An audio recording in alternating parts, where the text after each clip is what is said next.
오늘은 요한복음 9장 24절에서 34절 말씀을 통해서 신앙은 영적인 눈을 뜨는 것이다. 신앙은 영적인 눈을 뜨는 것이다. 이러한 제목으로 하나님의 말씀을 선포하겠습니다.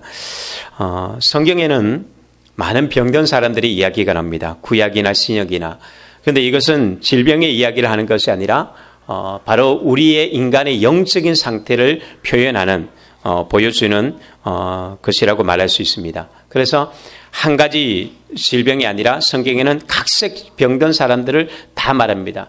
또 병든 사람들 모두를 말하는 게 아니라 다양한 종류별로 따로 성경은 이야기합니다. 예수님께서 소경을 한두 명 고쳤겠습니까? 또 예수님께서 중풍병자를 한두 명 고쳤겠습니까? 나병 환자를 한두 명 고친 게 아니죠. 많은 사람을 고쳤지만 여기에서 우리에게 주고자 하는 교훈이 있는 것이죠.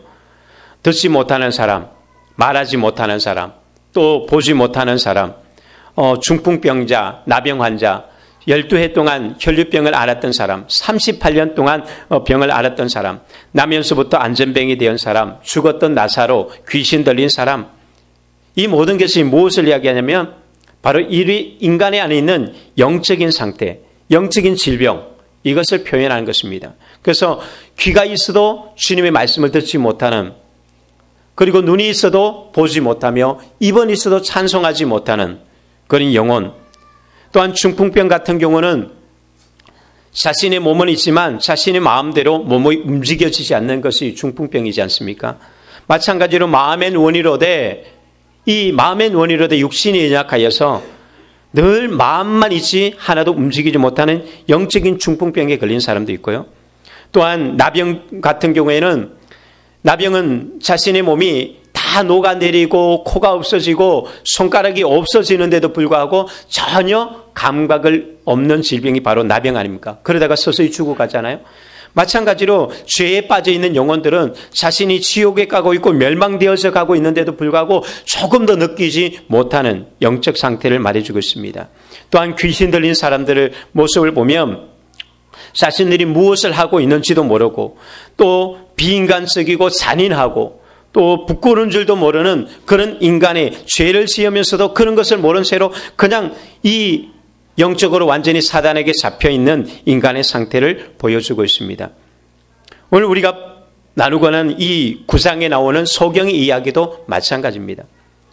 요한복음에는 이런 여러 병든 자들의 이야기를 통해서 우리에게 깨우쳐 주고 싶은 것이 있습니다.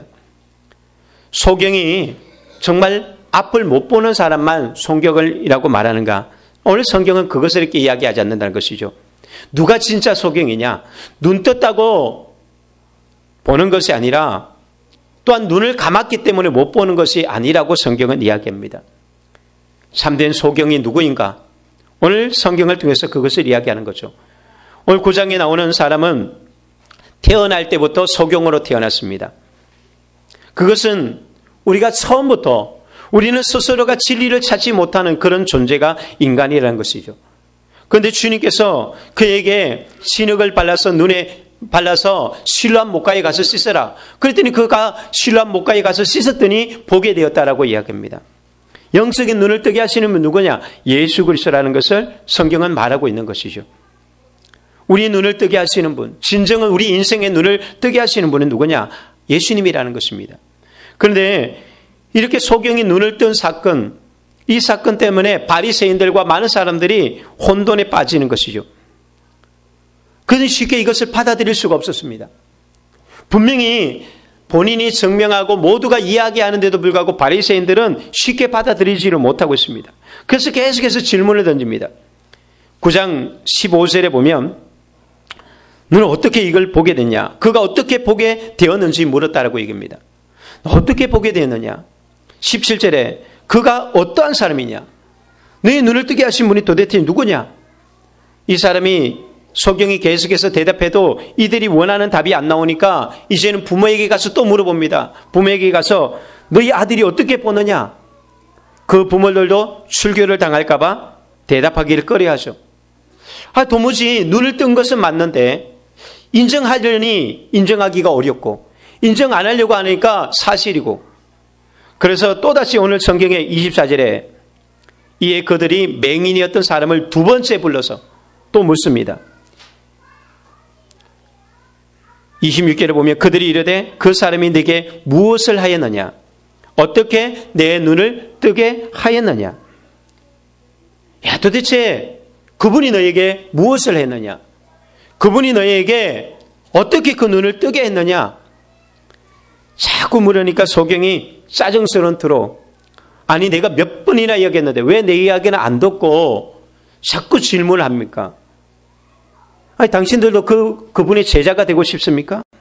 그랬더니 이들이 정색을 하고 우리는 야 너는 그분의 제자인지 모르겠지만 우리는 모세의 제자다 하면서 막 거절하죠.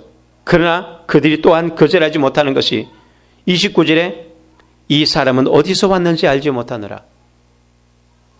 이 사람은 어디서 알지 못하느라. 30절에도 그가 어디서 왔는지 알지 못하는도다. 이게 바리새인들입니다. 그들은 주님을 보고도 주님을 알지 못하고 있습니다. 혼돈 속에 빠져 있는 것이죠. 정말 우리는 제대로 보고 있는지 제대로 알고 있는지 우리 스스로에게 물어봐야 합니다. 누가 진정한 정말 소경인지. 이 소경은 눈을 떴지만 단순하게 눈 뜬 것만이 아니죠. 그는 제대로 알고 있습니다.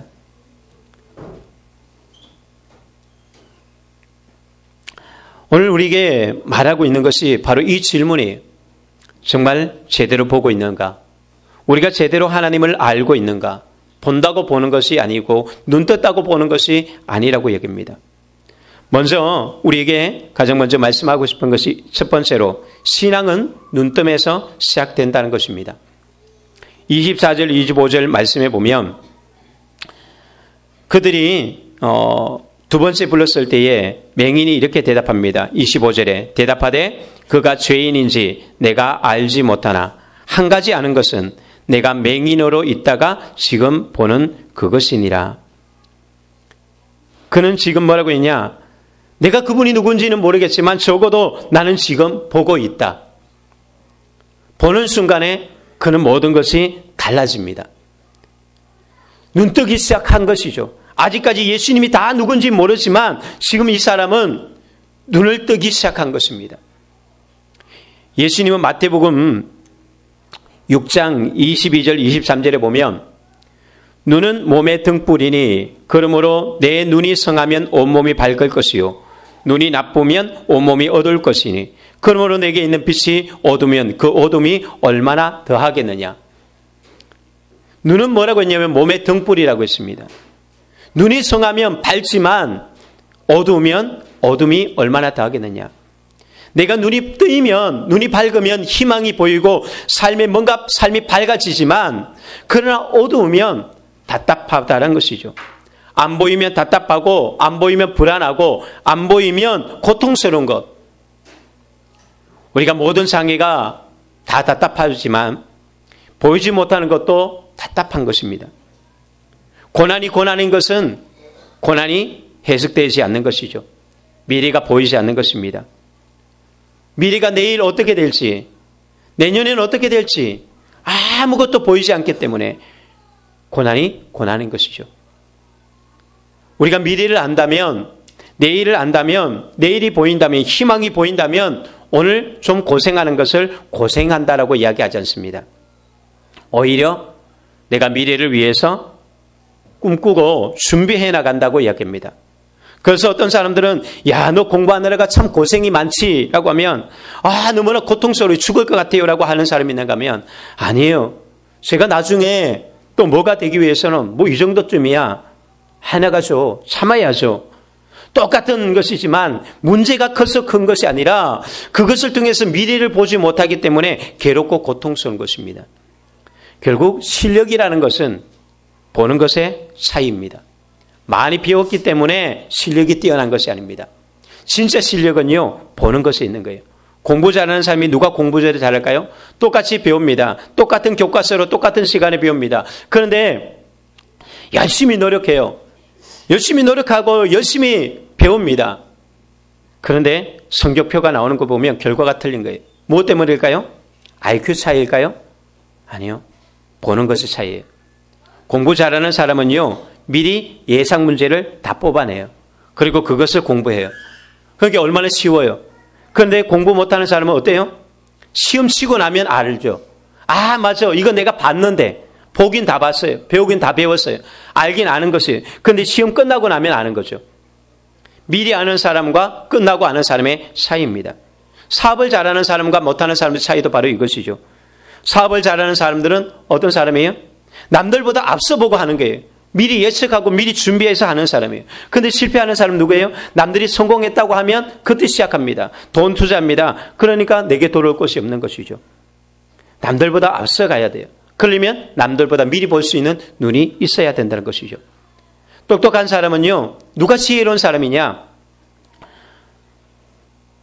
똑똑한 사람은 현상을 보는 사람이 아니에요. 눈앞에 있는 이것만 보는 사람이 아니에요. 지혜로운 사람은요, 그 너머에 있는 이면 속에 감춰져 있는 것을 보는 사람이에요. 더 멀리 내다보고 또 그 속에 숨겨져 있는 비밀을 아는 사람이죠. 안 그런 사람들은 그냥 눈에 보이는 대로, 귀에 들리는 대로만 더 이상을 모르는 거예요. 그런데 왜 저렇게 말하고 있는지, 이것이 무엇을 뜻하는지 그 속에 숨겨진 비밀을 아니까 똑같은 것을 보면서도 틀리잖아요. 똑같은 돌을 보면서도 야, 누가 이 바위 덩어리를 여기다 갖다 놔서 라고 불만을 터뜨리는 사람이 있는가 하면 어떤 사람은 그 바위 속에서 무엇을 봅니까? 미켈란젤로는 다윗을 보았지 않습니까? 그래서 거기서 다윗을 만들었습니다. 무엇을 보느냐? 그냥 돌을 돌로 보는 사람이 있고 돌을 위대한 작품으로 보는 사람이 있습니다. 그 속에서 위대한 작품이 나오는 것이죠. 보았기 때문에 나오는 것이지 내가 찍어냈기 때문에 만든 것이에요. 그래서 다른 사람들은 늘 남들이 만든 것을 보기만 하는 사람이 있는가 하면 어떤 사람은 계속해서 새롭게 창조해 나가는 것입니다. 이게 바로 보는 것의 차이죠. 결국 신앙생활이라는 것도 마찬가지입니다.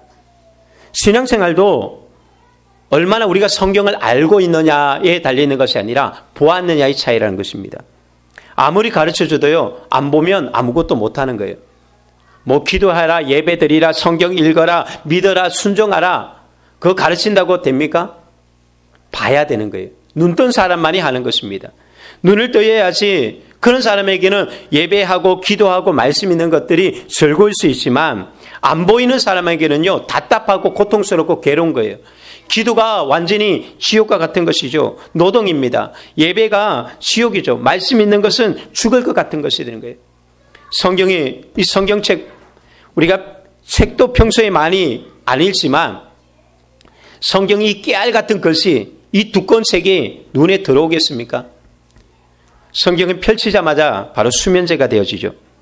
왜요? 안 보이는데 이게 어떻게 읽을 맛이 나겠어요? 그런데 성경이 읽는 셈이 눈에 들어오면요, 성경만큼 맛있고 다른 것이 잘 없어요. 알면 알수록 참 신기한 게, 목회자도 마찬가지예요. 말씀이 맛이 없을 때는요, 다 펴자마자 정말 졸음이 와요. 의무적으로 읽어야 되니까, 그래도 오늘도 몇 장은 읽어야지. 그래도 읽어야지. 그럴 땐 정말 이게 한 장, 두 장이 고통스러워요. 그러나 맛있을 때는요, 20장, 30장 막 소리 내면서 막 읽어가는 게 재미있어요.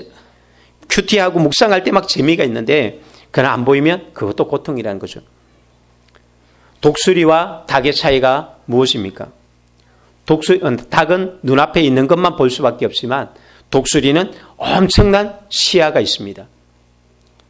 그러나 독수리도 동물원 안에 갇혀 있을 때는 물론 닭과 별반 다른 것이 없겠죠. 얼마나 보느냐? 보는 순간에 독수리는 하늘에 지배하는 왕이 되어진 것이죠. 우리가 보는 순간에 우리의 삶과 행동은 모든 것들이 다 달라집니다. 오늘 이 소경이 눈을 뜨고 난 뒤에 어떻게 달라지는가? 27절에 보면 대답하되 내가 이미 일렀어도 듣지 아니하고 어찌하여 다시 듣고자 하나이까? 당신들도 그의 제자가 되려 하나이까? 지금 이 소경이 누구에게? 바리새인 종교 지도자들에게 아니 지금 내가 뭐라고 몇 번이나 얘기했는데 왜 자꾸 말하게 합니까? 짜증스러운 투로 이야기합니다. 그 당시 유대 사회 속에서 거지가 어떻게 이 거지가 이 종교 지도자들과 대화한다는 자체가 말이 되어지지 않고 거기에다가 따진다는 것은 더더욱도 말이 되어지지 않습니다. 허용이 되지 않는 것이. 그런데 얼마나 당당한지 모릅니다. 얼마나 담대한지 모릅니다. 왜요? 보았기 때문에. 바리새인들은 못 보았고 이 소경은 보았기 때문에 당당해지는 게 두려운 것이 없습니다. 신분이 문제가 아니고 돈이 문제가 아니라 또한 지위나 어떤 세상이 눈에 보이는 이게 외모가 문제가 아니에요. 지금 이 사람은 대등한 위치 속에서 이 사람과 대화를 하는 거죠. 다윗이 골리앗을 어떻게 물리쳤습니까? 다윗이 골리앗보다 더 컸기 때문입니까? 아니잖아요. 다윗의 눈에 골리앗이 크게 보인 것이 아니라 뭐가 크게 보였습니까? 골리앗보다 하나님이 더 크게 보였기 때문에 골리앗은 아무것도 아닌 거예요. 다윗에게는 곰이나 사자나 골리앗이나 하나님 앞에서 보니까 다 똑같은 거예요. 그러니까 그냥 담대하게 나가는 것이죠. 이스라엘 군대 수만 명이 골리앗 한 명 앞에 나가지 못하였지만 어린 소년 10몇 살밖에 되지 못한 이 다윗은 골리앗 앞에 당당하게 섭니다. 그 이유는 다윗 앞에 골리앗이 보이는 것이 아니라 골리앗보다 크신 하나님, 문제보다 크신 하나님이 보일 때에 담대해지는 것이죠. 이스라엘 백성들이 가나안 땅에 들어가려고 합니다. 그런데 그곳에 가봤더니 약속의 땅이지만 그들은 이렇게 고백합니다. 10명의 정탐꾼들이 그들이 보기에 우리는 메뚜기다. 누가 보기에요? 하나님의 시각으로 보기에가 아니라 그들이 보기에 우리는 메뚜기입니다. 우리는 메뚜기예요. 들어갈 수가 없어요. 계속 메뚜기 하다가 뭐가 돼요? 유재석이 되는 거죠. 그냥 자기가 메뚜기라는 거예요. 그런데 시각을 어디서 봤냐면 내 관점도 아니라 하나님의 관점도 아니라 그들의 관점으로 나를 보는 거예요. 세상의 관점으로 나를 보는 거예요. 1등 하는 사람의 관점으로 보고 서울대 들어간 사람의 관점으로 나를 보고 성공한 사람의 관점으로 나를 보니까 늘 나는 초라하고 나는 못난 존재가 되는 거예요. 그러나 여호수아와 갈렙 두 사람은 이렇게 말합니다. 그들은 우리의 밥이다. 똑같이 봤습니다. 똑같이 보고 하는데 그런데 틀린 거예요. 그들은 우리의 밥이다. 그런데 그 앞에 말이 있습니다. 여호와께서 우리와 함께 하시면 그들은 우리의 밥이다. 어떤 시각으로 우리의 문제를 바라봅니까? 신앙이라는 것은 결국 눈 뜨는 것부터 시작되는 거예요. 강용우 박사가 돌아가셨지만 그분이 마지막 돌아가시기 전에 남긴 책이 있죠. 내 눈에는 희망만 보였다. 내 눈에는 희망만 보였다. 시력을 잃고 부모를 잃고 모든 것들을 다 잃었어도 그는 절망하지 않은 이유가 있습니다. 그는 희망을 보았기 때문이에요. 그래서 장애 가운데서도 열심히 점자책을 읽으면서 그 짧은 시간에 열심히 해서 눈 뜬 사람도 열심히 하는 사람도 잘 못 들어가는 연세대 들어가죠. 유학 가죠. 그리고 미국이라는 그 나라의 보좌관의 자리, 많은 직책을 그 장애라는 몸을 가지고 감당했습니다. 단 한 가지 이유가 있다면 바로 그는 보았기 때문이었습니다. 희망을 보고 살려갔기 때문에. 그래서 그는 자기 안에 장애가 보이지 않았습니다. 자기가 오는 가정의 슬픔과 상처가 보이지 않았어요. 그는 오직 하나님 안에서 꿈꾸면서 나갔던 것이죠. 그것이 그가 그런 삶을 살게 만드는 것입니다. 장애가 문제가 아니라, 오늘의 문제가 아니라 눈이 뜨이지 않는 것이 문제란 것입니다. 지금 어떤 문제로 힘들어하십니까? 오늘 성경에 나오는 소경만큼 힘듭니까? 거짓만큼 어렵습니까? 우리는 소경보다 더 건강과 또 건강한 눈과 건강한 몸과 또 건강한 정신과 또 능력들도 가지고 있습니다.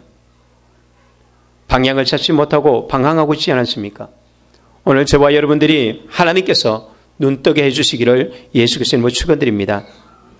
두 번째로는 신앙은 영적인 눈을 뜨는 것이다 라는 것입니다.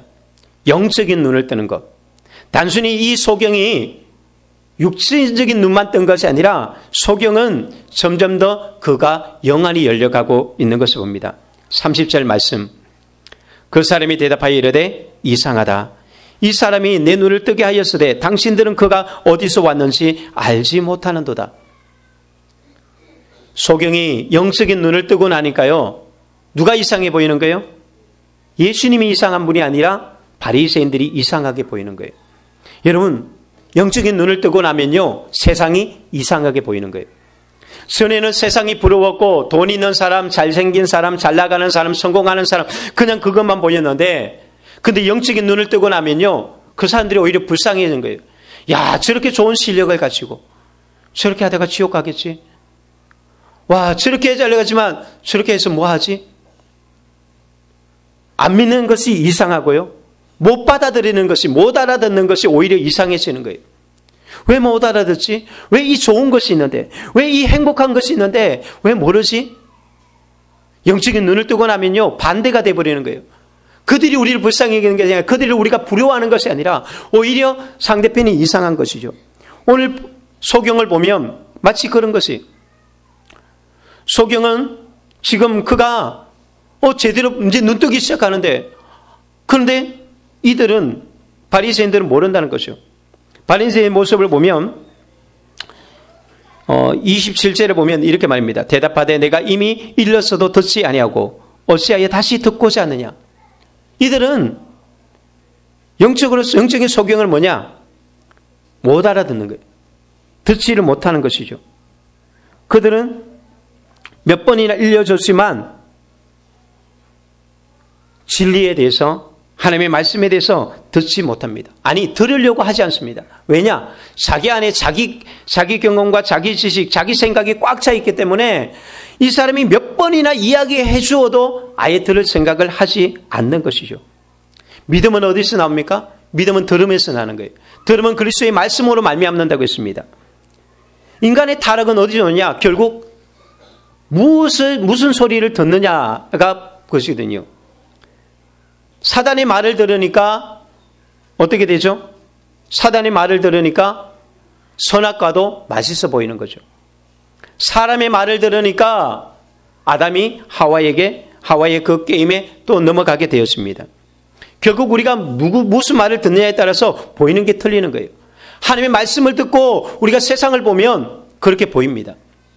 그러나 사단의 말을 듣고 보면 정말 그러네. 이 사람 이야기 들으면 이렇게 보이고 저 사람 이야기 들으면 저렇게 보이는 거예요. 똑같은 것인데, 똑같은 상황인데 누구 말을 듣느냐에 따라서 달라지는데, 그런데 지금 이 바리새인들은 듣지 못하는 것이죠. 체험이 중요한 것이 아닙니다. 체험보다 더 중요한 것이 있죠. 바로 보는 것입니다. 못 보면 아무리 많은 것을, 기적을 보아도 보이지 않는 것이죠. 이 이스라엘 백성들이 광야 40년 동안 이 광야에서 생활을 할 때에 그들은 광야에서 굉장히 많은 기적을 경험합니다. 아니, 나오기 전부터 그들은 계속해서 기적으로 나왔고, 기적으로 홍해바다를 건넜고, 기적으로 매일매일마다 살아갔습니다. 하나님이 그들은 농사를 짓지 않았고 아무것도 하지 않았어도 아침마다 만나를 먹여주시고, 반석을 치니까 물을 마시게 하셨고, 샘물 하나 파지 않고도 매일마다 그들은 기적 속에 살아갔습니다. 그런데 이상하게도 그들은 뭘 하느냐? 매일마다 불평하는 거예요. 길이 험하다고 불평하고, 광야의 길을 내시고 홍해 바닷길을 내셨던 그 하나님의 계심에도 불구하고 길로 인하여서 불평하고, 먹는 것 때문에 불평하고, 마시는 것 때문에 불평하고, 오직 원망과 불평만 있는 거예요. 무엇 때문에요? 보지 못했기 때문에. 하나님의 약속하신 가나안 땅이 그들에겐 보이지 않는 거예요. 주님의 약속과 주님의 비전이 보이지 않으니까 모든 것이 원망거리라는 것입니다. 그러나 반면 모세는 어떻습니까? 모세는 애굽에 있었을 때에 그는 최상류의 거층에 있었던 왕자였습니다. 그러나 그는 하나님의 뜻을 위해서 그 왕자의 자리를 다 내팽개치고 하나님의 백성과 함께 고난받기를 선택했습니다. 그도 똑같이 광야를 걷습니다. 원망한다면 누가 원망해야 될까요? 이스라엘 백성이 아니라 모세가 원망해도 더 많이 원망해야 되지만, 그러나 모세는 원망하지 않습니다. 왜요? 그는 하나님을 보았기 때문에. 호렙산 딸기나무 불꽃 가운데서 하나님을 만났고요. 그는 하나님의 등을 보았습니다. 하나님의 영광을 보았습니다. 그렇기 때문에 그는 어려운 문제가 있다고 해서 원망하거나 불평하지 않는다는 것이죠. 결국은 신앙은 영적인 눈을 뜨는 데 있습니다. 주님의 일이라는 것도, 결국 우리가 신앙생활하는 모든 것도 영적으로 눈이 떠야지 되는 거예요. 예배 어떻게 예배드립니까? 어떻게 찬양합니까? 주의 영광을 본 사람이 영광 거룩 위대하신 하나님을 찬양할 수 있는 것입니다. 그분의 위대하심과 그분의 영광과 그분의 거룩하심을 보지 못하면 언제나 예배를 드리지는 못하겠죠. 기도는 누가 합니까? 영의 세계가 열린 사람만이 기도가 되는 거예요. 내가 그냥 믿습니다, 구합니다라고 해서 기도가 되는 게 아니에요. 하나님의 비전을 보면서 하나님의 약속을 보니까 진짜 믿는 마음으로 담대하게 기도하게 되어지는 것입니다. 결국 신앙의 성경에 나오는 신앙의 위인들의 공통점인 것은 바로 이거예요. 눈을 떴느냐 뜨지 못했느냐는 것이죠. 그들은 남들보다 일찍 눈을 떴습니다. 어렸을 때부터 하나님의 영광을 보았고 정말 초등학교 때부터 주님의 영광을 보았기 때문에 그 하나님의 영광 앞에 내가 죄인임을 알게 되어지고 그러면서 자신의 삶을 주님 앞에 드렸을 때에 그들이 세상을 뒤집지 않습니까? 시대를 바꿔놓았습니다. 눈 뜬 사람들. 인간의 타락은 어디에서 왔습니까? 아담과 하와가 왜 타락했습니까? 눈 때문에 그런 것이죠. 그들이 선악과를 보았을 때에 예전에는 아무것도 아니었는데 사단의 말을 듣고 나서 보니까 먹음직도 하고 보암직도 하고 지혜롭게 할 만큼 탄소는 나무인지라라고 이야기합니다. 그게 누구의 고백이에요? 하와의 고백이에요. 어떻게 그 고백이 나올 수 있습니까? 뭐가 보이지 않았기 때문에요. 그것을 먹고 난 뒤에 멸망당할 하나님의 진노를 안 보이는 것이죠. 그래서 사람은 죄에 빠지는 거예요. 그 죄에 빠지고 나면 그것이 얼마나 끔찍한 결과, 지옥이라는 심판이라는 진노라는 결과가 온다는 것을 안다면 죄를 지을 수가 없는데 이게 안 보이는 거죠. 당장 내 눈앞에 야 맛있겠다. 그래서 사람들은 마약에 손을 대고 그래서 사람들은 죄에 손을 대기 시작하고 도박에 손을 대고 그런 것에 손을 대는 거죠. 그 뒤에 쇠고랑 차고 들어갈 인생에 망쳐질 것은 보이지 않는 것입니다. 아담도 마찬가지입니다. 영안의 눈이 어두워지니까 영적인 세계가 보이지 않으니까 사람은 타락하게 됩니다. 사단의 밥이 되어지고 사단의 종로 타게 되는 거죠. 육체적인 것만 보이는 것이죠. 그 기준을 가지고 성공했다, 그 기준을 가지고 행복하겠다라고 말해버립니다. 그건 그리스도인들도 영적으로 눈이 어두우면 똑같은 고백 속에 있다는 것입니다. 그러나 성경에서 보면 인간의 축복도 결국은 눈떠에서 발견합니다. 롯과 아브라함이 그 종들이 싸울 때에 다툴 때에 두 쪽으로 나눠지게 되죠. 나눠질 때에 그렇게 말합니다. 아브라함이 네가 왼쪽 가면 내가 오른쪽 가고 네가 오른쪽 가면 내가 좌하겠다. 너 마음대로 선택해라. 그때 롯은 딱 둘러보더니 요단 강이 흐르는 동편 땅을 선택했습니다. 왜냐하면 그곳에 봤더니 에덴 동산과 같았고 애국과 같았다고 얘기합니다. 너무 풍요로운 땅이에요. 그런데 성경은 뭐라고 했냐면은 그곳에 죄가 관영했다라고 얘기해요. 소돔과 고모라에 죄가 넘쳐났다라고 얘기해요. 그런데 롯에게는 이 죄가 보이는 것이 아니라 단지 화려함이 보인 것뿐이에요. 그래서 롯은 점점 더 소돔과 고모라 성으로 가까이 들어가서 그곳에 거주하게 돼요. 그런데 아브라함이 선택한 땅은 어떤 땅이냐? 광야에 물이 없는 곳이, 풀도 제대로 나지 않는 곳이. 그럼에도 불구하고 아브라함은 무엇을 보았느냐? 하나님의 약속을 보았습니다. 하나님의 비전을 보았습니다. 하늘의 별을 보면서 바다의 모래를 보면서 그런 하나님의 약속을 꿈꾸면서 나갔습니다. 결과적으로 어떻게 되었습니까? 그 화려한 도시로 나갔던 롯은 결국 그 도시와 함께 가정은 완전히 다 파탄났죠. 재산도 다 잃어버렸고 딸의 모든 것도, 가정은 이건 완전히 다 깨지고 말았습니다. 아내도 잃고 사회도 잃고 아무것도 거두지 못한 채로 멸망당했습니다. 그러나 아브라함은 어땠습니까? 아브라함은 믿음을 선택하고 하나님을 바라보며 나갔던 아브라함은 그가 본 대로, 그가 하나님 꿈꾼 대로 하늘을 바라보며 모래를 바라보며 꿈꿨던 대로 하나님께서는 그를 통하여서 선대까지 복을 주십니다. 지금까지도 이스라엘 백성들이 복을 받는 이유는 바로 그 아브라함 때문에 하나님께서 천대까지 복을 주겠다라고 했거든요. 그 복을 얻는 거예요. 내가 무엇을 보고 무엇을 선택하느냐가 이렇게 중요합니다. 우리의 영적인 성도의 싸움이라는 것도 결국은 영적인 싸움이에요. 우리가 영적으로 눈을 뜨지 못하면 누구와 싸우느냐? 맨날 사람과 싸우는 거예요. 아무리 남편과 아내와 자식과 싸워봤자 싸운다고 그건 문제가 해결되지 않습니다. 우리의 싸움은 영적인 싸움이에요. 우리 눈에 보이지 않는 악한 영이 우리 자녀들을, 우리 또한 가정에 남편이나 아내를 사로잡고 있기 때문에 바로 그 영적인 싸움에서 이겨나야만, 우리 자녀들을 거기서 건져냈을 때만 진짜 구원받는 거예요. 안 그러면 맨날 싸워도 가정이 파탄 날 뿐이지 해결은 되지 않는다는 것입니다. 오늘 이 소경이 눈을 떴습니다. 그럼 두 가지 눈을 뜹니다. 하나는 무엇입니까? 예수님의 말씀을 통해서 이 사람의 보지 못하는 것은 이 사람의 죄 때문이 아니라 하나님의 영광을 위한 것이다라고 말합니다. 그 순간 그는 달라지는 거예요. 그래, 이게 저주가 아니구나. 하나님의 영광을 위한 것이구나. 그러니까 두렵지 않은 거예요. 희망이 생기는 것이죠. 그리고 그는 또한 예수님에 대해서 영적인 세계에 눈을 뜨면서 많이 배웠던 바리새인들 앞에서도 당당하게 그들과 조금도 주눅들지 않고 당당하게 맞서서 토론을 할 수 있는 대등한 위치에 가게 만드는 것입니다. 오늘 저와 여러분들 안에 영적인 세계가 열리기를 예수 그리스도님을 축원드립니다. 하늘을 보기를 원합니다. 하늘의 영광을 경험하기를 예수 그리스도로 축복합니다. 세 번째로는요, 신앙은 진리의 눈을 뜨는 것입니다.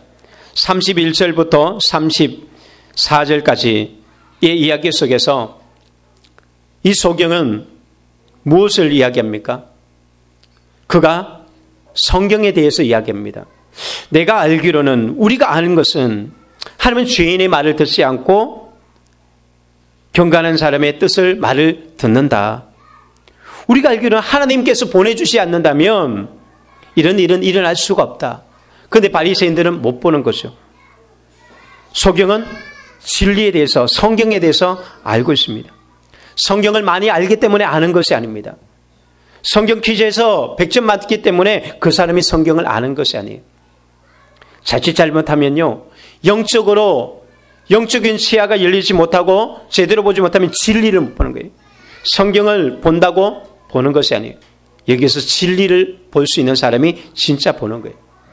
안 그러면 성경을 지식적으로만 알면 진리를 발견하지 못하면 뭐에 빠지느냐? 율법주의에 빠지게 되는 거예요. 오늘 예수님께서 이 소경을 고치셨습니다. 그런데 바리새인들의 눈에는 뭐가 보이는 거예요? 왜 안식일 날 이런 일을 하느냐? 안식일 날 왜 질병을 치유하고 안식일 날 왜 노동을 하느냐? 왜 이 사람을 하긴 걸어가게 만들고 진흙을 받느냐? 이게 다 노동이에요. 그렇기 때문에 그들의 눈에는 지금 하나님이 하신 역사가 보이는 것이 아니라 그들이 율법만 보이는 거죠. 진리가 보이지 않습니다. 성경은 말합니다. 메시아가 오시면 눈먼 자가 보게 할 것이라고 했습니다. 그들이 진리의 눈을 떴다면, 야, 이분이 메시아구나, 바로 알아봤을 텐데 보이지 않는 거예요. 그런데 이 소경은 성경 공부를 많이 하진 않았지만 적어도 자기가 몇 가지 알고 있는 이것만 해도, 내가 알기로는 하나님은 이런 분이고 성경은 이렇게 이야기한다, 그렇게 당대하게 오히려 말하지 않습니까? 그러니까 결국 나중에 34절에 가면 어떻게 합니까? 이에 쫓아내어 보내니라. 이들이 진 거죠. 바리새인들이 소경의 말에 진 거예요. 진리가 이기게 돼 있습니다. 본 사람이 이기고요, 또한 진리를 아는 사람이, 결국 아무리 많은 지식과 학식을 가진 사람도 진리가 이기게 돼 있습니다. 진리는 질리는 것이 아닙니다. 진리는 우리에게 승리를 가져주는 온전한 것이 됩니다. 그런데 우리가 율법주의에 빠지면요, 예배의 본질, 기도의 본질, 주일 성수의 본질 다 잃어버려요. 예배의 본질이 무엇입니까? 신령과 진정으로 하나님을 경배하는 것 아닙니까? 그러나 본질을 잃어버린 사람들은, 율법에 매인 사람은 예배의 순서, 예배의 형식을 가지고 비판합니다. 또한 주일 성수의 본질이 무엇입니까? 하나님을 영화롭게 하고 하나님을 예배하기 날이 이게 주일날이에요. 그런데 주일 성수의 본질을 잃어버린 사람은 맨날 뭐와 싸우느냐? 이것을 해도 되느냐 말아도 되느냐? 여기 가지고 싸우고 있는 게 비본질을 가지고. 본질을 붙들면 그 문제가 안 되거든요. 모르니까 주일날 왜 이거 하느냐 저거 하느냐라고 돼버리는 거예요. 기도의 본질도 마찬가지입니다. 기도라는 것은 하나님과 앞에서 우리의 마음을 쏟아놓고 구하는 것인데, 그런데 기도의 본질을 잊어버리는 사람은, 야, 너 새벽기도 드렸어? 새벽기도 아니면 기도 아니야. 너 얼마 동안 기도했어? 그거밖에 기도 안 해서 그건 기도가 아니야. 기도의 양이나 기도의 시간이나 기도의 때나 단순히 이것 가지고 따지게 되고 비판한다는 거죠. 말씀을 배우는 이유가 무엇입니까? 말씀을 배우는 이는 내 영혼의 양식을 위해서 배우지만, 그러나 말씀의 양식이 제대로 안 된 사람은 성경 몇 번 읽었어? 너 성경 제대로 알고 있어? 이거 가지고 비판을 하죠. 우리가 영적으로 눈이 뜨이지 않으면, 진리에 대해서 눈을 뜨지 못하면 비본질적인 것 가지고 계속해서 공격하게 되었습니다. 율법주의라는 것은 결국 영적인 눈이 흐려지게 만드는, 그래서 하나님의 영광을 보지 못하고 하나님이 하신 일, 진리를 보지 못하게 합니다. 참된 진리는 우리가 영적인 눈이 뜨였을 때에 진리가 보이는 것이죠. 정말 성경을 제대로 알고 하나님의 마음, 하나님의 뜻이 어디 있는지를 알게 되었습니다. 이어령 박사가 예수님을 믿고 난 이후에 그런 고백합니다. 자신이 예수님 믿기 전에는 참 어리석었다는 것. 그도 예수 믿기 전에도 성경 열심히 봤거든요. 그런데 믿고 나니까 너무 다르다는 거죠. 그러면서 이런 비유를 해요. 아기 물고기가 엄마 물고기에게 이런 질문합니다. 엄마, 바다가 어떻게 생겨서? 그랬더니 엄마 물고기가 글쎄 나도 잘 모르겠는데. 그러면서 그분이 그런 이야기를 한 거죠. 우리도 똑같다는 거죠. 물고기가 바다에 살면서도 바다가 어떻게 생겼는지 모르는 것처럼 많은 사람들은 다 하나님의 은혜 안에 살면서도 정작 하나님의 은혜를 모르고 살아간다라고 이야기합니다. 기적 중에 가장 큰 기적이 무엇입니까? 나 같은 죄인 살리신 그 은혜가 가장 큰 기적이거든요. 그런데 육체에 사로잡혀 있는 사람은 늘 그 은혜를 모르는 것이죠. 왜 나는 가난한가? 왜 나는 이렇게 살아가야 되는가? 내 눈앞에 보이는 이 문제만 늘 바라보며 불평한다는 것입니다. 예수 그리스도의 십자가의 은혜를 아십니까?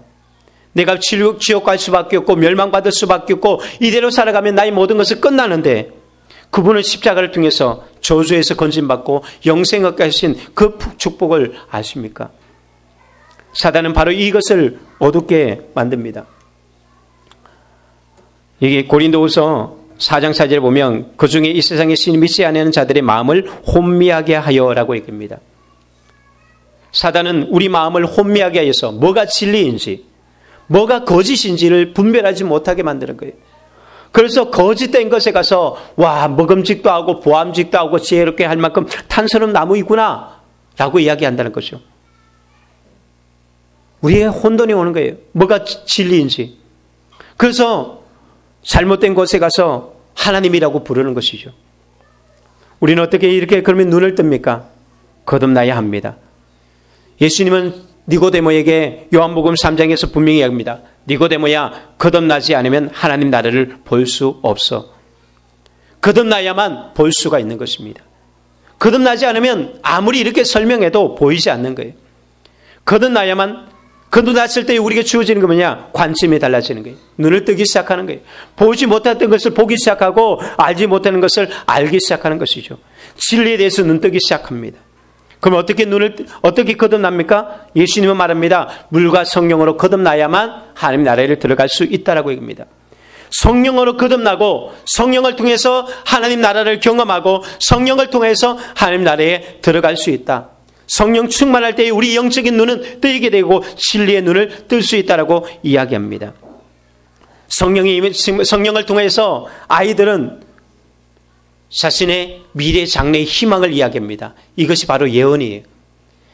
그냥 말하는 것이 아니에요. 성령이 임하니까 아이들이 자신의 꿈과 비전에 대해서 뚜렷하게 이야기합니다. 성령이 임하니까 오늘날 이 100만의 실직 사태에서 청년들이 절망하고 치열한 경쟁 속에서 좌절하는 가운데 성령을 받은 청년들은 환상을 보는 거예요. 꿈꾸는 것이죠. 그리고 성령을 받은 부모들은 그 가정 안에서 꿈을 보고 그 자녀 안에서 비전을 보고 꿈꾸기 시작하는 것이죠. 성령을 통해서 눈을 뜨는 거예요. 성령을 통해서 우리는 위대한 사건들을 붙들고 나가는 것입니다. 오직 성령이 우리에게 이 모든 것들을 만들어줍니다. 바울은 예수님을 만나기 전에 눈먼 열정으로 수많은 하나님의 백성들을, 신실한 주의 백성들을 죽이고 감옥에 집어넣습니다.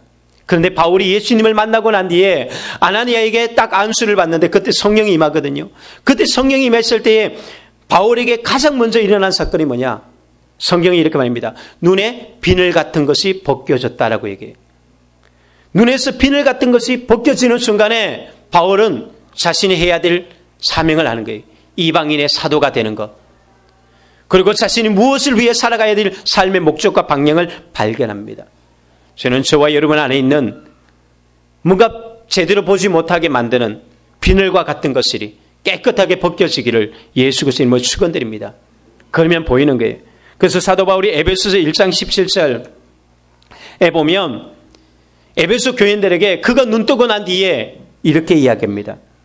우리 주 예수 그리스도의 하나님 영광의 아버지께서 지혜와 계시의 영을 너희에게 주사 하나님을 알게 하시고 너희 마음의 눈을 밝히사 그의 부르심의 소망이 무엇이며 성도 안에서 그 기회의 영광의 풍성함이 무엇이며 그의 힘의 위력으로 역사하심을 따라 믿는 우리에게 베푸신 능력의 지극히 거심이 어떠한 것을 너희로 알게 하시기를 구하노라.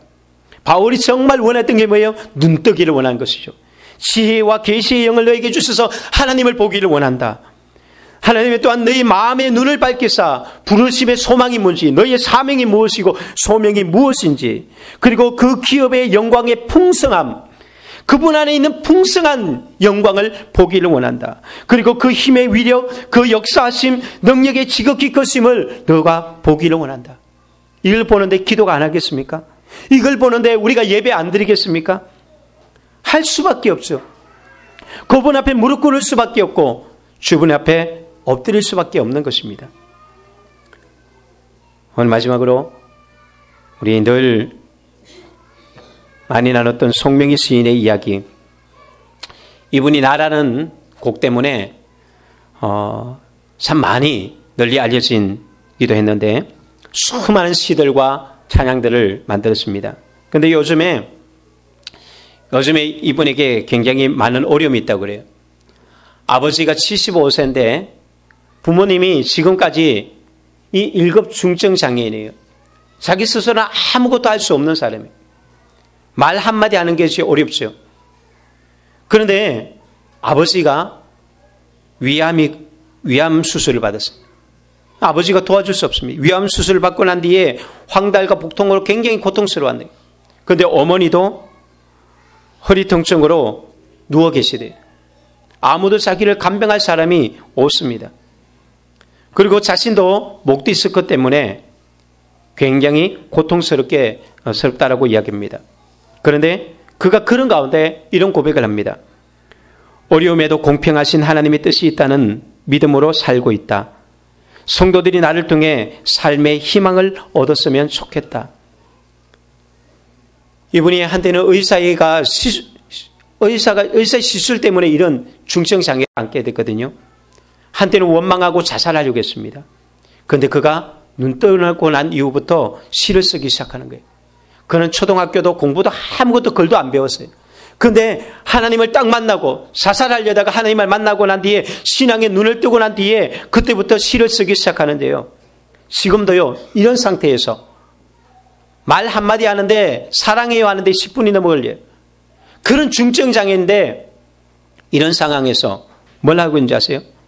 인터넷으로 성경 읽고 컴퓨터 자판을 힘겹게 하나하나 두들겨 가면서 사람들에게 복음을 전하고 있어요. 뿐만 아니라 매달 20여 편의 시를 써내고 있습니다. 그는 그러면서 이렇게 고백합니다. 눈앞이 캄캄하고 숨이 막힐 정도로 힘들고 어려워도 하나님과 함께하면 기쁘고 문제가 되지 않는답니다.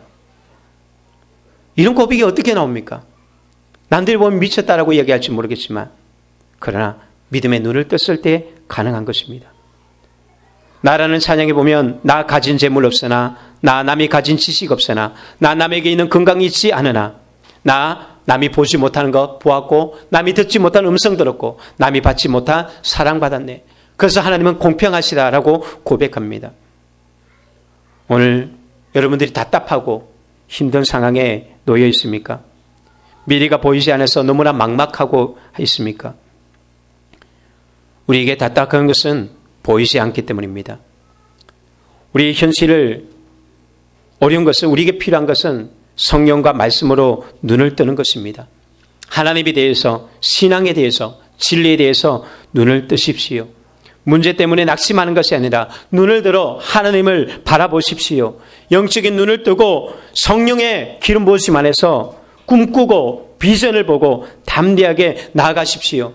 하나님의 승리를 바라보며 믿음으로 걸어가십시오. 독수리의 날개치며 올라간 같은 힘을 얻고 날마다 날아오기를 예수 그리스도 이름으로 축원드립니다.